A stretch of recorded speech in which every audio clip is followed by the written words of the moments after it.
Welcome back to a series so awesome.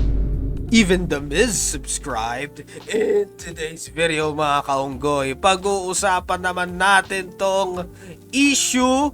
Actually parang hindi ata issue to. Like merong beef si Nico David dito sa mga ano tawag dito, like yung mga alpha male na tao na content creators mga kaunggoy. So meron siyang beef dito mga kaunggoy, kina Josh On Point at kina Soy Sadaw mga kaunggoy, no?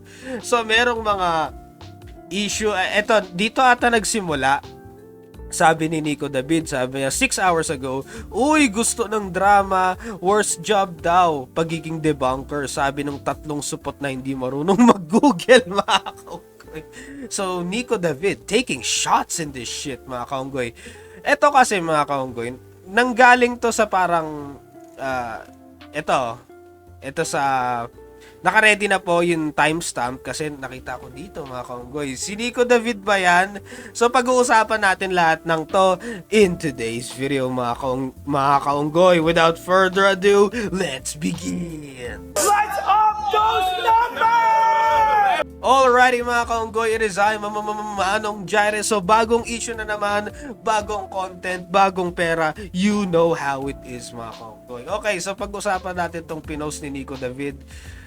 Ito, podcast sa, Anti-Support Podcast on YouTube mga kaunggoy. So tingnan natin to. Like, ano ba sinabi nila? Like, bakit napikon si Nico David? So titingnan natin dito sa video na ito mga kaunggoy. Without further ado, let's on this video. Tama ba yun, Si Nico David ba yan? So, hinart nila. Ibig sabihin, may something, mga kaunggoy, no? So, baka si Nico David yung pinag-uusapan nila talaga, mga kaunggoy, okay? So, without further ado, let's 39 seconds, no?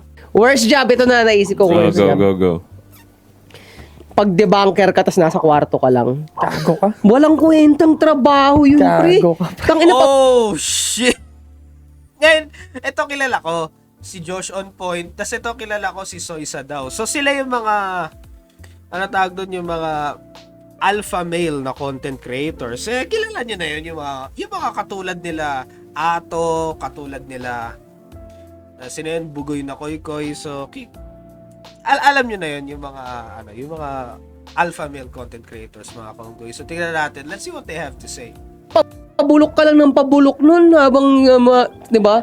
Habang ginagawa mo yung trabaho mo. Talaga si Drop Bombs talaga to eh. Gago ka, pre. Drop Bombs. Wala That talagang you keep some forgetting. Walang kwentang trabaho yun. Makakapagturo kayo ng halimbawa ng tao na ganun, na hindi na napupunta sa maganda yung buhay niya.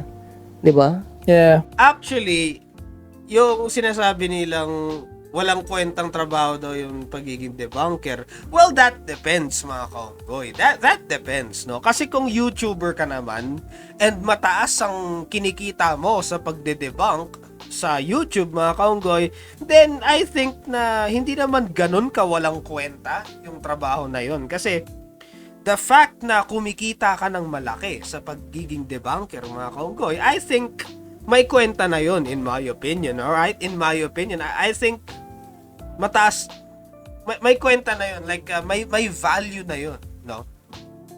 Kasi mga kaunggoy, pag ang isang shit na malit lang din naman yung kinikita, so medyo walang kwenta yun. Pero sa pagiging debunker, well, depende yan. Sa pagiging debunker, depende po yan. Kung mataas naman ang kinikita nyo sa debunking content, then by all means, do it. And pag may kinikita naman kayong malaki, then go lang. Ibig sabihin may kwenta. Kasi kumikita kayo ng malaki. You're earning a living through that shit, mga kaunggoy. Tulad nito, yung pagre-react ko sa mga issue online. Hindi ko naman gagawin to kung hindi mataas ang kita dito eh. Kung hindi mataas ang kita sa pag pinag-uusapan yung mga issue, mga kaunggoy, hindi ko gagawin to. Okay? Kaso mataas ang kitaan pag pinag-uusapan yung mga issue eh. So ginagawa ko mga kaunggoy. It's simple mga kaunggoy. Yun lang naman yun mga kaunggoy eh. Mataas ang kita dito, di gagawin ko. Hindi mataas ang kita, hindi ko gagawin, no? So ayun. Tingnan natin si ChatGPT. Totoo bang trabaho ang debunker? tinanong ko. At sabi ni ChatGPT, yes, there isn't always a job literally titled debunker, but there are several real careers built around doing exactly that, verifying claims, exposing misinformation, and separating fact from fiction. Here are the closest matches. Fact checker, most direct equivalent. Okay, so ito. Investigative journalist, science communicator, and skeptic, OSINT analyst, open source intelligence, content moderator, misinformation analyst, mga kaunggoy. So, ayan. So, may trabaho naman sa pagiging debunker, mga kaunggoy. And feeling ko naman, yung kitaan dito is decent enough na para maging career, mga kaunggoy. Kasi, so, kailangan mo ng intensive knowledge dito, mga kaunggoy. Hindi po ito basta-basta eh. Kailangan marunong ka maging, alam mo yun, kailangan medyo magaling ka sa, sa larangan ng ano tawag doon, sa larangan ng critical thinking eh, no, mga kaunggoy. Kailangan matalas yung utak mo pagdating dito, mga kaunggoy. Hindi po ito basta-basta kasi nakasalalay sa'yo yung mga facts na pwedeng lumabas, mga kaunggoy. So, yun. Pero ituloy natin tong sinasabi nila, mga kaunggoy. Alright, let's see what they have to say. I agree. Kasi nga, halimbawa, itong debunker nga na to, kung maganda yung trabaho niya, Ayaw. Yung reaction niya. Para siyang kinakabahan na ano tawag doon? Para siyang kinakabahan na nako, wag mong i-ano siya. Wag mong i-mention yung pangalan niya. kung naaapektuhan siya nito positively, makikita mo yung improvement eh. Totoo. Improvement sa setup niya, Sa freshness ng mukha niya. sa freshness ng mukha niya. Yeah. Di ba? Ang Tapos, hirap depensa, ano na. hindi mo talaga madedepensa yun. Question yun, no? Sipin mo ilang taon niya nang ginagawa yung trabaho niya. Hindi ka magkakamali. Ako, hindi ko kilala ng personal yun. Pero, ipupusta ko, hindi ako magkakamali. Na pag nakita ko yung buhay yung walang Kilala mo na agad kung sino tinutukoy nila. Kilala mo na agad. Hindi na kailangan magsabi ng pangalan, mga kaunggoy, kasi kilala na eh. kwenta buhay ng tao na yun. Unattractive. No, eh. Walang babae. Diba? Tsaka, tinan mo, Paano mo didepensahan yun? magpapakita siya ng resibo. Ang tanong, paano niya ipapakita yun? Paano siya magpapakita Paano mo ng resibo? didepensahan yun? Oo nga naman. Ay, nako. If that's, kung tama yung ginagawa mo at maganda, it's gonna reflect on your lifestyle. Kasi sa'yo rin mismo, lalabas yun. Yeah. Alam mo kaya nga pangit na halimbawa yung pag... ito pre ito ang... Para siya na-stress dito, mga kaunggoy. Ngayon, feeling ko, in-insert nila tong part na to. Like, nagparinig sila kay Nico David, mga kaunggoy. Feeling ko kasi a few weeks ago ba yun? A few weeks ago kasi dinebunk ni Nico David yung isang sinabi ni Josh on Point about sa mga kakampings, mga kaunggoy, no? Sa mga Lenny supporters, mga kaunggoy. So dinebunk ni Nico David yun. And I think that was a good debunk, mga kaunggoy. Okay na debunk yun, in my opinion, mga kaunggoy. Okay naman yun eh. Walang mali doon, mga kaunggoy. Feeling ko napikon sila, kaya nag-take shots agad sila ng pabalik, mga kaunggoy. Kaya feeling ko that was the case. Worst job siya sa'yo. Worst job. Ito yung expectation once na nilabas mo na sa social media yung sarili mo. Dapat pa-improve yan. And, if you're a debunker, naghahanap ka ng mali eh. Naghahanap ka ng mali. So, perfecto buhay So, mo. dapat, ideal din yung buhay mo. Oo, mismo. 'Di ba?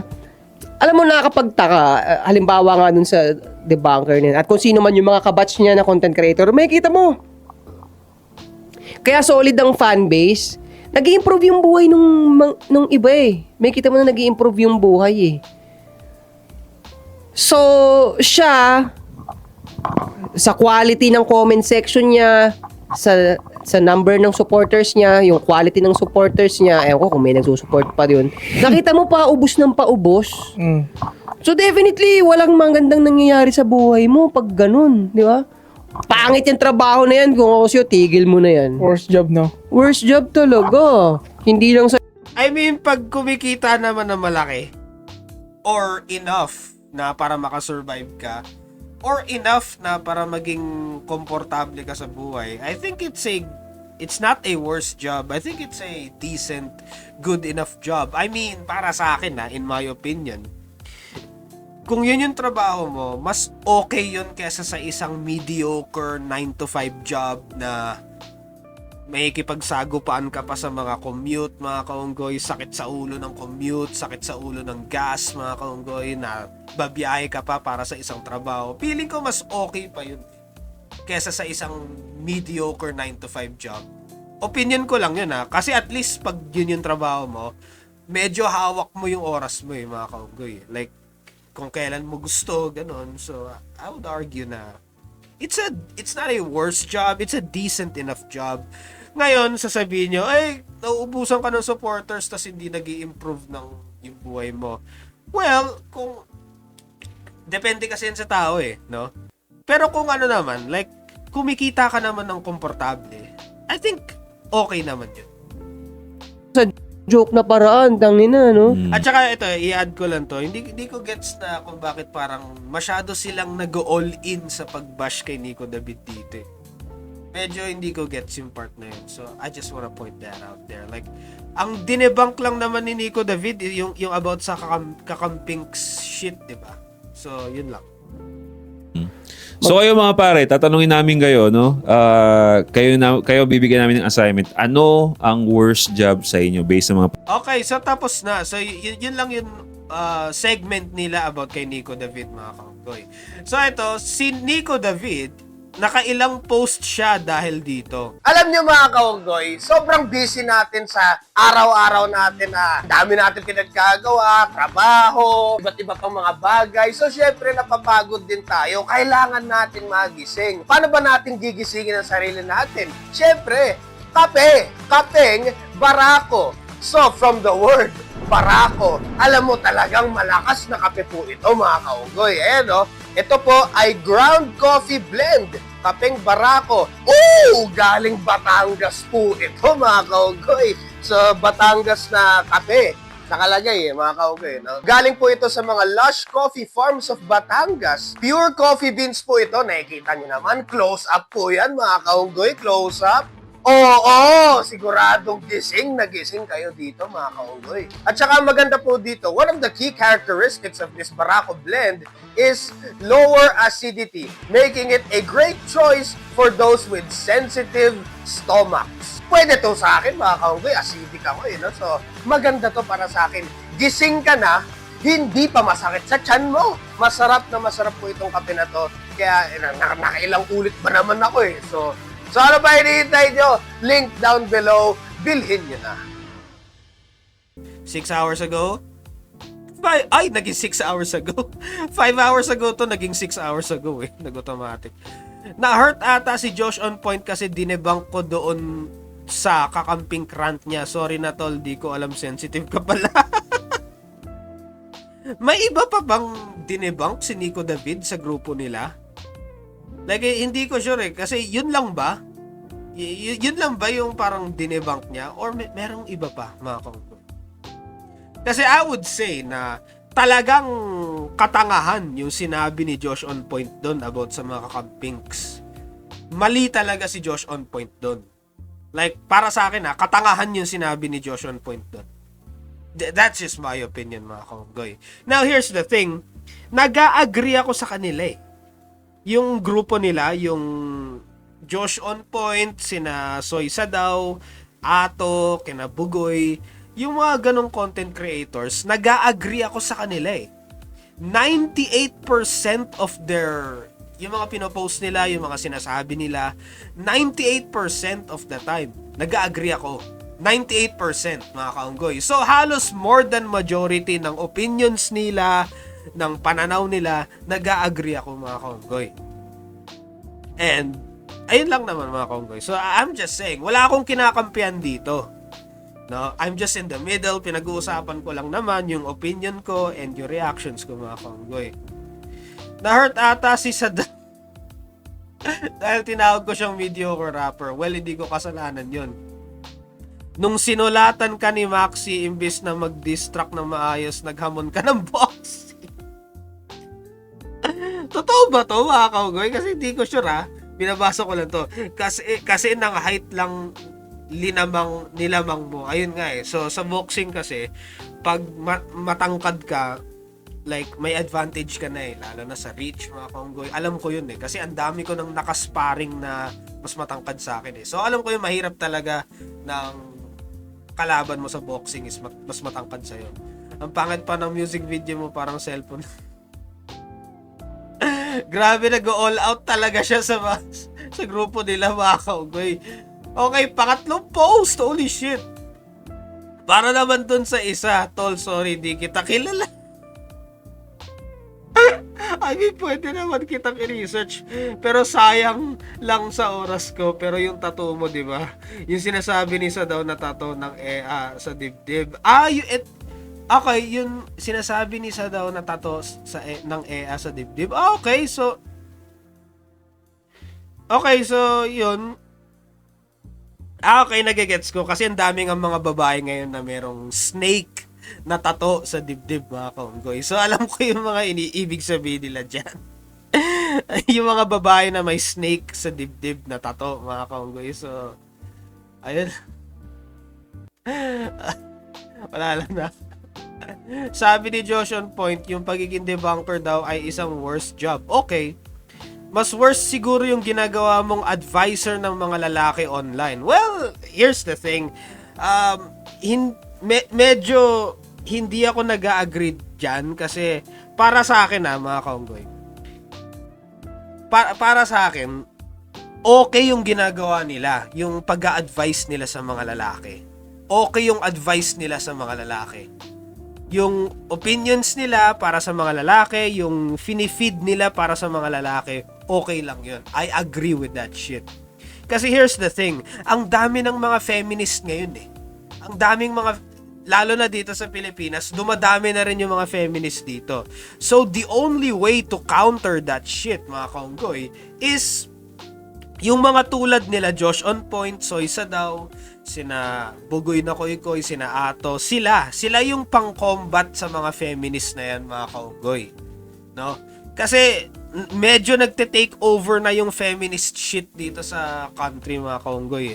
So kailangan natin ng pangbalanse at sila yung pangbalanse, mga kaunggoy. So I would recommend na yung mga lalaki dyan, yung mga single, I would recommend them na panoorin nila yung mga videos nila Josh on point, yung Anti-Supod Podcast, yung mga Soy Sadaw, yung mga Ato, mga kaunggoy. Nire-recommend ko yun sa inyo, mga kaunggoy. Aralin nyo ng maigi, mga kaunggoy, and yun na lang ang advice ko, masasabi ko. Parang okay naman eh. Like wala akong nasasabi sa pag-advise nila sa mga lalaki. Like I agree with them 98%, mga kaunggoy. Yun nga. Miski sarili mong kapatid hindi nakinig sa iyo eh. Sumama sa may sasakyan, partida, kapatid mo pa yan. Okay. Ayun, mga kaugoy. So, ano masasabi nyo sa issue na to? Hindi pa to full blown issue, mga kaunggoy. Like hindi pa to full blown issue, mga kaunggoy, kasi parang sagutan pa lang to eh.